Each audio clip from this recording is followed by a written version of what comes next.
ভুল পথ কিন্তু সবসময় অনেক চাকচিক্যময় হয়। তো আমি তো টাইগার কন্ডমও করছি, চরিত্রের জায়গায় তো নতুন, আমার তো অত অভিজ্ঞতা নাই, আমি খুবই বোকা হয়ে যাই, মানে থাকে না মানে একদম গাধা। আমার তো আসলে কোনো শিক্ষা নাই, প্রত্যেকের কাছ থেকে আমি কিন্তু প্রতিনিয়ত অনেক কিছু শিখতে পারি। আমি যদি পাংচুয়াল না হই কি ধরনের প্রবলেম হতে পারে। নারীদের জন্য মিডিয়া কতটুকু নিরাপদ? আমার কাছে পুরোটাই। শুধুমাত্র অভিনয় পেশাতেই আছেন নাকি অন্য কোনো পেশার সঙ্গে যুক্ত আছে? না, অভিনয়টাই আমার মেইন ফার্স্ট প্রায়োরিটি, কিন্তু কিছু কিছু সময় তো জীবনের প্রয়োজনে আমি আসলে এইটার রিলেটেডই কাজ করি।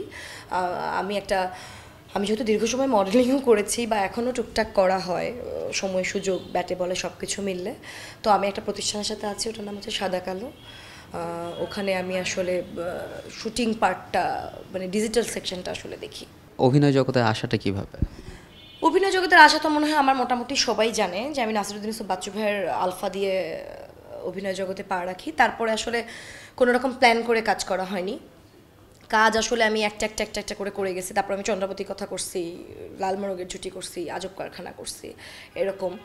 আর ক্যারেক্টার আর্টিস্ট বা কোনটা মেইন আর্টিস্ট বা কোনটা মেইন স্ট্রিম নায়িকা, আমি না আসলে বিশেষ একটা বুঝতে পারি না, বুঝছেন ভাই। কারণ আমার না বুঝতে পারার কারণ হলো, দেখেন আমি একটা শোতে শো স্টপার হিসেবেও হাঁটছি, আমি একটা শোতে 5 নম্বর মডেল হিসেবেও হাঁটছি, দ্যাট ইজ ট্রু।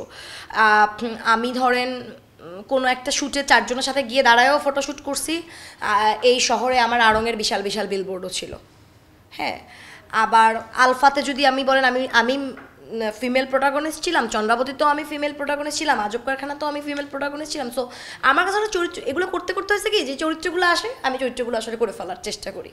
কারণ আমার তো আসলে কোনো শিক্ষা নাই, আর আমার যেহেতু নাটকের সংখ্যা অনেক কম, তো নাটকের সংখ্যা কম হওয়ার কারণে যেটা হয় যে আমি তো অনেক বেশি ক্যামেরার সামনে দাঁড়াতে পারি না। তো আমি দীর্ঘ সময় পরপর যখন ক্যামেরার সামনে দাঁড়াই, আমি তো নিজেও ধরেন একটা ক্যারেক্টারে ঢুকে কাজটা শেষ করে আস্তে আস্তে আমি যদি এতদিনের ব্রেক নেই, তখন আমারও তো সমস্যা হয়। আমি যখন ক্যামেরার সামনে দাঁড়াই, আমি প্রতিনিয়ত কিন্তু একটা লাইট, একটা প্রোডাকশন, প্রত্যেকের কাছ থেকে আমি কিন্তু প্রতিনিয়ত অনেক কিছু শিখতে পারি, যে কীভাবে বসলে ভালো হবে, আসলে কোন লেন্স ব্যবহার করতেছে, আসলে শুটিংয়ে আরও কত বেশি পাংচুয়াল হওয়া দরকার, আমি যদি পাংচুয়াল না হই কী ধরনের প্রবলেম হতে পারে, পাংচুয়াল হলে আসলে আমার অভিনয়ে কতটুকু সেটা ইম্প্যাক্ট পড়ে, এই চর্চাটা আসলে কীভাবে করতে পারি, যে আজকে একজন পুলিশ অফিসার, কালকে একজন গ্রামের মহিলা, পরশুদিন একজন চেয়ারম্যানের বউ, তারপরের দিন একজন ধরেন ডাকাত। সো এটা আমাকে এক ধরনের মানে খুব ভালো ফিল দেয়, গুড ফিল। তো অভিনয়টাকে পেশা হিসেবে নিলে একটা মানুষ ভালোভাবে সার্ভাইভ করতে পারবে, বিশেষ করে ক্যারেক্টার আর্টিস্ট যারা আছেন? সময়ের সাথে সাথে নিশ্চয়ই পারবে, এখন তো অলরেডি সার্ভাইভ করছে। এখন তো হয়তো আমরা একটু, শুধু তো বাংলাদেশ না, সারা বিশ্বই তো আসলে একটু অস্থিরতার মধ্যে দিয়ে যাচ্ছে, কিন্তু তা বাদে তো আসলে এখন অনেক মাধ্যমে কাজ হচ্ছে।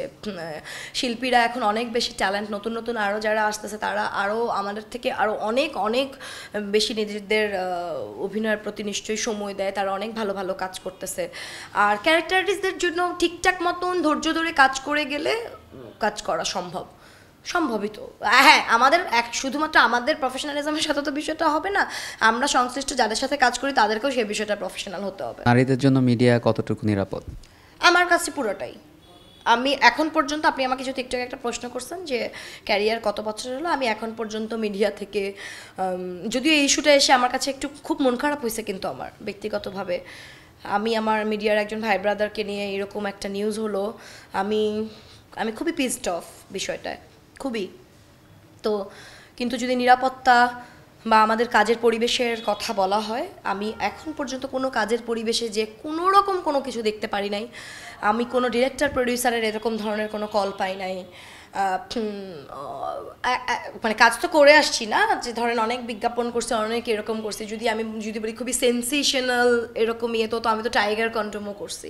তো সেখান থেকেও আমি কোনো দিনই পাইনি আমি রাত বিরাতে কাজ করছি। আমার কাছে মনে হয় শুটিং টিমে আমরা যারা কাজ করি, এটা আমাদের পরিবারের থেকেও একটা অনেক মানে বড় অংশ এবং একটা বড় ভালোবাসার জায়গা জুড়ে তারা আছে। সো নিরাপদ। আর এন্ড অফ দ্য ডে তো কিছু নিরাপত্তা নিজের কাছে।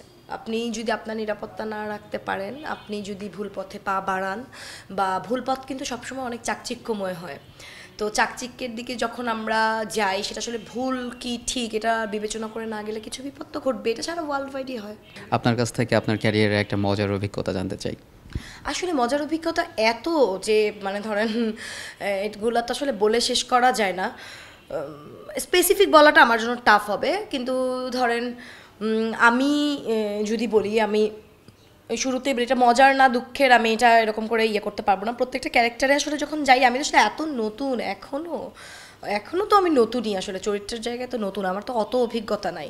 তো সেইখানে কি হয় যে যখন এটা নতুন চরিত্র আমার কাছে আসে, যেমন এটা যে কোনো একটা ধরনের সেটেই আমি বলি, আমি খুবই বোকা হয়ে যাই, মানে থাকে না, মানে একদম গাধা, কিছু বুঝতে পারি না, ডানে বামে কি এরকম হচ্ছে। তো সবসময় তখন যেটা এরকম করে, যেমন আমি আমার আলফাতে করছিলাম, যে আমি চরিত্র ইয়ে করতে গিয়ে ধরেন ওখানে পাইলিং করে মাটি এরকম দেয়া ছিল, তো আমি মাটির মধ্যে এতখানি ঘেরেই গেছি, মানে আমি টেরই পাইনি, মানে পা দিছি জাস্ট থাম করে পড়ে গেছি। তো এটা অনেকে বলছে রিস্কি, কিন্তু আমার কাছে এটা একটা ভালো ফিল লাগছে। সো বিভিন্ন শুটিং সেটে আসলে বিভিন্ন রকমের এক্সপেরিয়েন্স।